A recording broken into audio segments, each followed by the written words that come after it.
নমস্কার সবাইকে, কেমন আছো সবাই? আশা করি সবাই ভালো আছো। পাপিয়া আঁখি নতুন ব্লগ ভিডিওতে স্বাগত। তো আজ ব্লগ ভিডিও করছি না, আজকে চিংড়ি মাছ এনেছে দাদা, তাই রান্না করবে বৌদি, সেটাই দেখাচ্ছি। তো আমার ছেলে আর বড় বৌদি মাছগুলোকে ছাড়িয়ে পরিষ্কার করে নিল। বড় বৌদি ছাড়িয়েছে, বড় ছেলে একটু মানে শেষ হওয়ার পর গিয়েছিল, একটা বোধহয় ছাড়ালো।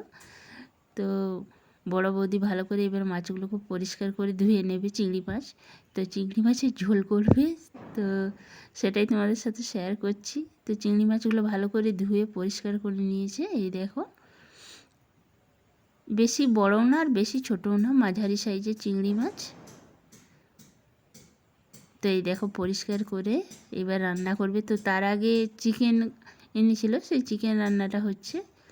তারপরে চিংড়ি মাছ পেয়েছিল, সেই চিংড়ি মাছ আনা হয়েছে। এবার চিকেনটা রেখে দেবে, রাত্রে রুটির সাথে খাওয়া হবে বললো, আর চিংড়ি মাছ দিয়ে ভাতটা খাওয়া হবে। তো এই দেখো এদিকে টমেটো, পেঁয়াজ, কাঁচা লঙ্কা গ্রেট করে নিচ্ছে, আদা রসুন বাটা আছে, আর তেল, মশলা, জিরে গুঁড়ো, হলুদ গুঁড়ো, লঙ্কার গুঁড়ো, সব কিছু, গোটা জিরে, সব কিছু রেডি করে নিয়েছে। কড়াইয়ে তেল বসিয়ে দিয়েছে বৌদি।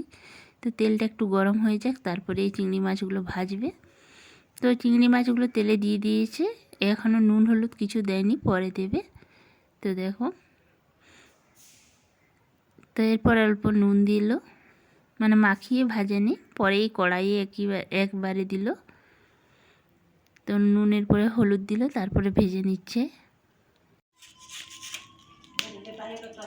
এরপর পেঁয়াজ বাটা, টমেটো বাটা আর কাঁচা লঙ্কা বাটা দেওয়া হয়ে গেছে, তারপরে ভালো করে ভেজে নিচ্ছে।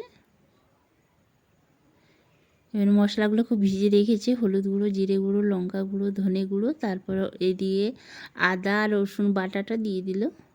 এরপর মশলাটাও দেওয়া হয়ে গেছে, এবার ভালো করে কষে নিচ্ছে। এবার মশলা ধোয়া জলটাও এই থালায় অল্প একটু জল দিয়ে দেবে। তো ভিডিওটা একটু পুরনো, আমি চলে এসেছি শ্বশুরবাড়ি, তো ভিডিওটা করা ছিল, এডিট করার টাইম পাচ্ছিলাম না, তাই একটু দেরি হলো। তো ভালো করে নুন দিয়ে আবার কষে নিল, নুনটা একটু কম আছে সেই জন্য। তারপর চিংড়ি মাছগুলো দিয়ে ভালো করে আবার কষে নিচ্ছে। মানে চিকেন রান্না হয় যেইভাবে, সেইভাবেই রান্নাটা হচ্ছে। তো খেতে দুর্দান্ত হয়েছিল, মানে এক কথায় বলবো অসাধারণ।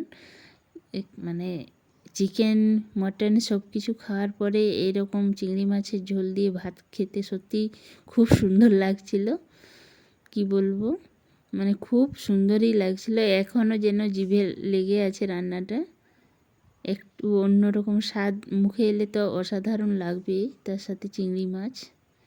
তো এই দেখো একটা তরকারি হয়েছিল, পাঁচমেশালি, লেবু, নুন, কাঁচা লঙ্কা আর চিংড়ি মাছ। এই দেখো হালকা গ্রেভি গ্রেভি আছে, মানে ভাত মাখিয়ে খেতে রেখেছিল, খুব সুন্দর হয়েছিল। আর বৌদির মেয়ে খেতে বসেছে, একসাথেই আমরা খাচ্ছি। দাদাদের খাওয়া হয়ে গেছে, আমরা একসাথে খেতে বসেছি সবাই, বৌদিরা, মা, আমি, দাদার মেয়ে, সবাই।